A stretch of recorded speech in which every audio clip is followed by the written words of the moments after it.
Hello and welcome to my channel. If you are new, my name is Haley and I have mitochondrial DNA disease, and this week is Mitochondrial Disease Awareness Week.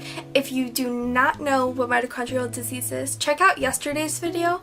I explained more in detail what exactly it is, what it entails, all the symptoms and stuff. I will explain it quickly on this video. We all have mitochondria in our cells around our body. Mitochondria energy is responsible for 90% of all body and organ functions, and when you have mitochondrial disease, you don't have enough mitochondria energy to function properly, so things start to go haywire. All of these other conditions are triggered, and unfortunately it is progressive and degenerative, and there's no cure at all. But like I said, go back to yesterday's video if you want to learn more about it. So in today's video, I thought I would share how I got diagnosed with mitochondrial disease. So when I was born, there was nothing wrong with me, at least nothing that anybody was concerned about. There was nothing to indicate that anything was wrong with my health. However, when I was 6 weeks old, I was hospitalized for a week due to central sleep apnea. That's basically when you stop breathing in the middle of the night. And obviously it's very dangerous. I was hospitalized for a week, and eventually as time grew on, I kind of grew out of that. But we know that that was caused by mitochondrial disease. I don't remember the exact age I started having what we call episodes. I was pretty young. Like I mentioned earlier in the video, mitochondrial disease causes a bunch of other conditions, and one of the biggest conditions that affects me besides mito is cyclic vomiting syndrome. It is what it sounds like. It's vomiting, extreme nausea, it's not being able to eat, not being able to drink, and I would be extremely lethargic. I would be incredibly weak. I get really bad cold sweats, and I would also get super duper shaky, and I would get this very distinct feeling in my throat. I don't know how to explain it. I've never been able to explain how it feels, but I know like it's very distinct for me. So I started having these episodes every now and then when I was little, and nobody knew what was wrong. I mean, the first month my parents probably thought I was just sick, I had a virus, whatever, we moved on.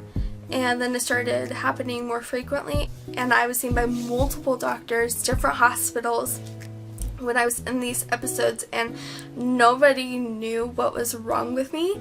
I was told multiple times that I had the flu, and my parents were like, she has not had the flu for 6 months.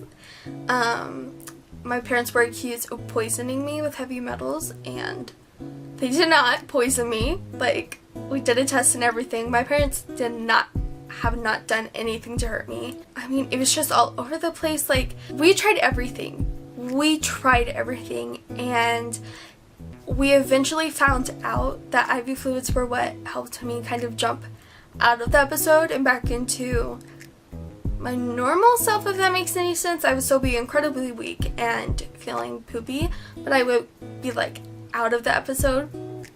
So we found out that worked. So that's kind of the process we went through. We would just go to the local hospital, get IV fluids, because my pediatrician at the time would direct admit us. I'm not even joking, that hospital, every time I came in there, they said I had the flu, they said I had a virus, or this or that. It was never, they never said anything otherwise, and we knew, like, this isn't just like a virus or a flu, like, that's not possible.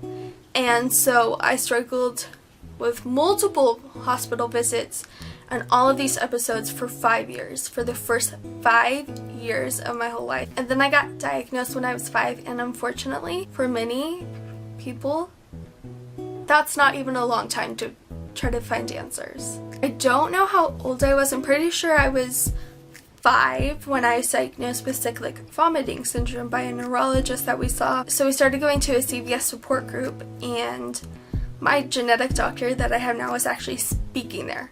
And he wasn't just speaking about cyclic vomiting syndrome, he was speaking about mitochondrial disease. My mom and dad sat there saying, this sounds exactly what Haley has. We need to get her in to see him. Like, because at that point my parents didn't care how much money it cost, didn't care how far they had to drive or travel. It's not okay for me to be in and out of the hospital and not know what's wrong with me.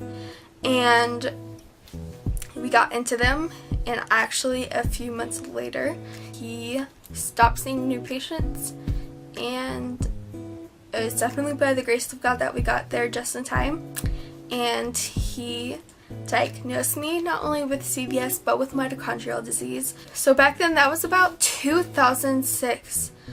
So back then the only real test to figure out if you had mito or not was a muscle biopsy. But I fit the bill perfectly for mitochondrial disease and CVS. My parents weren't comfortable at that time doing a muscle biopsy, neither was my doctor. So he put me on some medications, and they worked. They stopped my episodes for 6 years, and it was amazing. We all thought I grew out of it, but unfortunately I did not. I'm not going to go into too much detail, but basically in 2012 I relapsed with episodes. And finally, at the beginning of 2013, I was put on another medication to help prevent the CVS episodes, and it stopped it. And then for 2 years I was doing amazing. Hiccups here and there. I had a few more diagnoses under my belt, but nothing hospitalization worthy really, until last year. And you can watch some of my previous videos from last year, kind of going more into detail, or you can check up on my blog.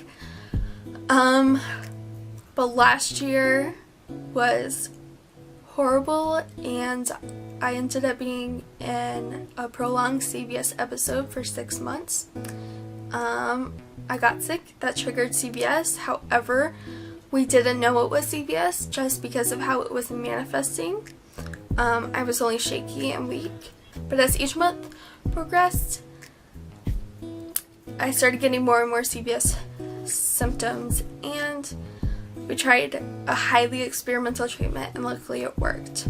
So that is how I was diagnosed with mitochondrial disease and cyclic vomiting syndrome. I also have multiple other chronic illnesses, but those are the two biggest that affect me the most, or have affected me the most in my life. Unfortunately, with mitochondrial disease, there is no cure and very little treatment. Medications are there to help you live your life longer and to help the symptoms, but unfortunately it doesn't always work, and it's sad. And something I want to mention is with mitochondrial disease, it's a roller coaster.